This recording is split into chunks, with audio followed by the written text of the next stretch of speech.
Vamos entonces, amigos televidentes, a la siguiente pregunta. Vamos a ponerla en pantalla. ¿Cree usted que una reforma electoral ayudará a institucionalizar partidos políticos? ¿Cuán importante sería una reforma electoral? Esta es la tribuna democrática donde abordamos estos temas, en vista que durante los últimos años en el Congreso se ha hablado de reforma electoral, pero no se han tomado decisiones concretas. Hoy el Jurado Nacional de Elecciones, su presidente Hugo Sibina, está haciendo un llamado para que sea esta legislatura la que comience una reforma electoral, en vista que se acerca años electorales para las regionales y municipales, y más todavía hacia el 2015, donde entraría ya la campaña de elecciones presidenciales para el 2016. ¿Cree usted que una reforma electoral ayudará a institucionalizar partidos políticos? ¿Qué dice nuestro invitado Vicente Ugarte del Pino? La reforma electoral general, digamos, ¿qué tiene que ver con los partidos políticos?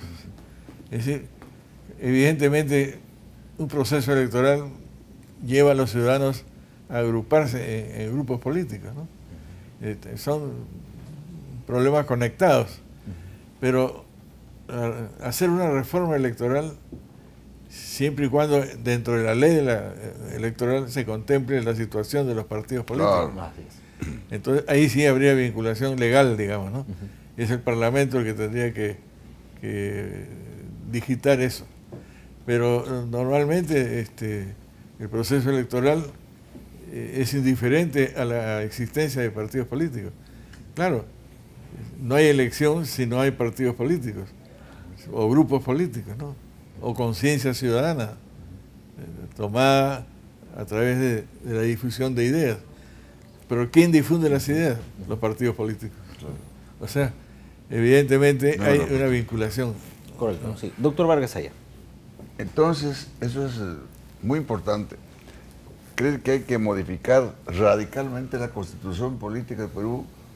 Porque en el capítulo político solo dice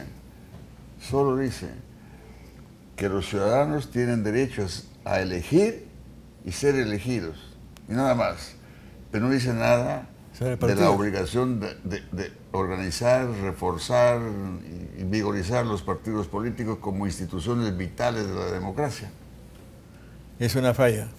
Hay que reformar la cosa. Reformar o agregar, ¿no? Agregar el artículo correspondiente, ¿no? O ampliarlo. Fíjese que desde la independencia, la creación del Senado de la República es por un ciudadano. Yo lo menciono ahí en mi historia de las Constituciones. Él dijo, es necesario, había la Cámara Única, pero la Cámara Única pues puede llevarnos a exceso, no hay posibilidad de revisar nada. El Senado generalmente es una entidad pequeña, no de muchos miembros, pero que es la Cámara Revisora, la que aprueba o desaprueba lo que se aprobó en la Cámara de Diputados, que generalmente por ser de gente joven, muchas veces es llevada al arrebato, ¿no?, de un buen orador. Entonces, el Senado de la República se creó por una necesidad de controlar a los diputados. Pero acá existe en nuestro medio una opinión del público y se van por otro tema, ¿no? No la profundidad del análisis de un Senado, sino dicen que costaría más y que nosotros con nuestros impuestos, ¿cómo le vamos a pagar a más parlamentarios así hubiera un Senado de 40 o 50 miembros? ¿Qué le dice a esas personas?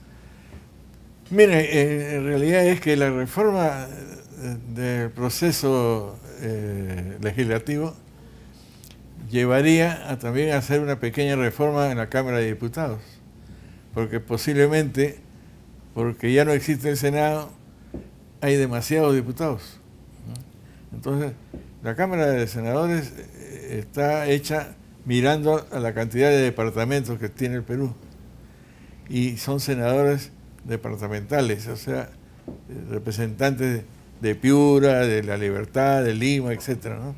Entonces, no deben ser muchos los senadores, pero deben ser calificados. Miren, por ejemplo, ese Senado que admiraba a un profesor español que pasó por Lima en esa época, en que donde estaba José Gálvez, Raúl Porras, ¿no?, el doctor Ulloa, ¿no? O sea, un gran internacionalista, un gran profesor universitario como Porras. Alberto Ulloa. Alberto Ulloa Sotomayor. Sí. No, Manuel. No, Alberto Ulloa. Pero político fabuloso, pues. Claro. Verdadero. Era un senado de lujo que tuvo el Perú. Y el español que los conocía personalmente, algunos y a otros de nombre, se admiró, me dijo, qué buena etapa legislativa tiene usted. Pero eso fue transitorio. El Senado de repente desaparece y quedamos en una cámara única que no tiene quien la revise, lo que ellos hagan. Entonces, el problema está en que la colegisladora es cámara revisora. Si la iniciativa parte del Senado, revisa diputados. Y no necesariamente tienen que ser pues 100 diputados. Es cuestión de reestructurar todo el sistema. Así es. Alfredo Gildemeister. Sí, bueno, yo personalmente no creo, mi respuesta sería no a la pregunta, es decir, que una reforma electoral ayudaría a institucionalizar los partidos políticos. Los partidos políticos ya están institucionalizados. Lo que pasa es que yo diría que están deformados, porque ahora tenemos movimientos, agrupaciones, en fin, nos metemos en la misma canasta de los partidos políticos, pero un partido político no es eso. Estos movimientos tipo Perú Posible, Cambio 90, Cambio 95, Cambio 2000, o sea, hay cambios para regalar ahora. O sea, esos son movimientos que desaparecen como aparecen, ¿no? Y lo hemos visto, ¿no? Ahora, ya tenemos, acuérdense, una ley de partidos políticos. Entonces, en este caso, el problema, creo yo, está en los partidos políticos. ¿Qué pasa en los partidos políticos? Como internamente tiene que haber elecciones internas y deberían elegir a los más capaces, cosa que no ocurre por lo general, sino, digamos, los que salen son los que están ya años en el partido. Si ustedes ven, hay mucha gente de edad, ¿no? Entonces, son los mismos de siempre que están en los primeros puestos, etcétera. Por eso es que a los partidos no les conviene el voto preferencial. Porque el voto preferencial es una alternativa para usted y para nosotros, para ti, Rafael, de votar porque nosotros queramos asisten en el puesto 120, ¿no? O 130 ahora, ¿no?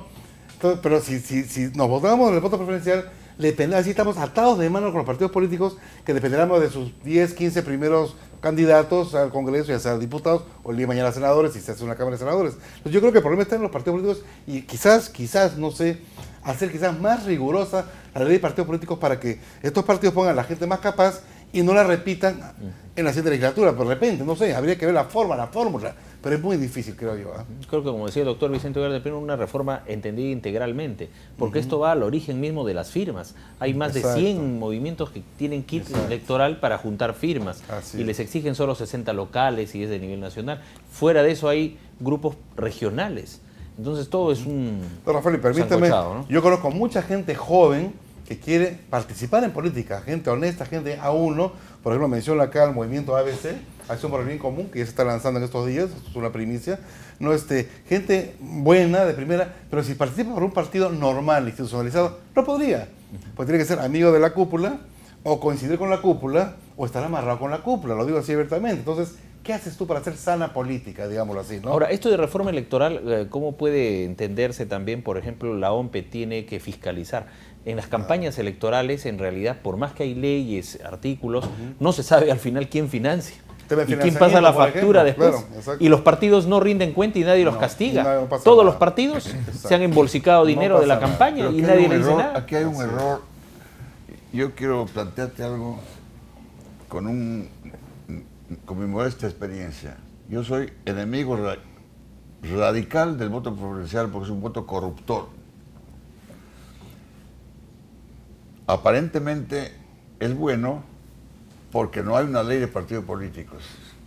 La ley de partidos políticos a la que se refiere el doctor Gildemeister es un disparate, es un mamotreto, no vale para nada, es una ley tramposa. Sí. Entonces, yo te pregunto, Vicente, ¿conoces la ley de partidos políticos o no? Bueno, más o menos. La ley de partidos políticos, por ejemplo, no hay las elecciones primarias, que sería básico para seleccionar a los candidatos. Se establece que el Estado debe de dar dinero a los partidos políticos y financiar, con lo cual en un país como el nuestro eso es peligroso. Entonces yo te pregunto si es mejor que, en primer lugar, que se elimine el voto preferencial. Eliminar el voto preferencial, que exista elecciones primarias para eliminar a las cúpulas. Y finalmente, que el Estado, en lugar de entregar dinero a los partidos políticos, le financie la publicidad directamente al Estado por sus medios que él contrate o por lo medio del Estado, ¿no? Y en forma equitativa y democrática para todos los grupos en general. Porque si todo eso no se hace, no vamos a tener partidos, sino grupos formados ya no como academias de corte y confección, como dijiste, sino como chinganas o bodegas de cada esquina. Claro. Quisiera que hice un comentario sobre estas cosas. Bueno, yo estoy de acuerdo totalmente con lo que acabas de decir. Muchas gracias. Sí, y don Fernando Arrarte. Bueno, falta con su hemos pregunta. comentado en días pasados, y quisiera que acá el doctor Duarte del Pino dé una opinión también sobre esto, que quizás por la falta de partidos, que no hay formados, hoy día parecen tránfugas, todos se juntan 3 que sobraron de uno, 2 del otro lado y van armando grupitos, no sé para qué, no sé qué van a sumar ni qué van a conseguir, pero de 130 que hay en el Congreso, hablan 30, los otros 100 se pasan 5 años así diciendo, cedo mi turno, sí, me ha cedido su turno. Entonces, yo quería preguntar una cosa, ¿no sería necesario que hubiera un currículum para cada persona que pise el Congreso, donde se van a legislar las leyes que se legislan muchas veces y que no se usan ni se cumplen? O de repente hacer esta pregunta, que creo que no sé si vendrá al caso, ¿qué pasaría si el voto no fuera obligatorio en el Perú? Que muy poca gente votaría. ¿Por flojos? No. ¿Por poco patriotas? Por poco patriotas, unos por indiferencia al tema político y algunos por repudio, ¿no? Porque no le gusta, no voy a votar. Sí, el deber del ciudadano es votar por lo que uno considera que es lo menos malo. Pero hay varios países que no tienen el voto obligatorio. Estados Unidos, por ejemplo. Hay varios países que no tienen. Estados Unidos, por ejemplo, y acá en Sudamérica también. Sí. Argentina, por ejemplo. Sí, pues. No es obligatorio. No es obligatorio. Ni Colombia también. Correcto. Acá quiero participarles a nuestros invitados de este pensamiento, ya que hablan de país, y es un pensamiento de Platón. Está en la página 100 del libro Pastillas para levantar la moral. Y miren lo profundo de la frase, antes de ir a nuestros titulares. No hemos nacido para nosotros, sino para nuestro país. Lo dice Platón. Página 100, libro Pastillas para levantar la moral. Regresamos con nuestro panel, el público televidente, para hablar de reforma electoral, de partidos políticos, democracia en nuestro país. Vamos a las 11 del 11.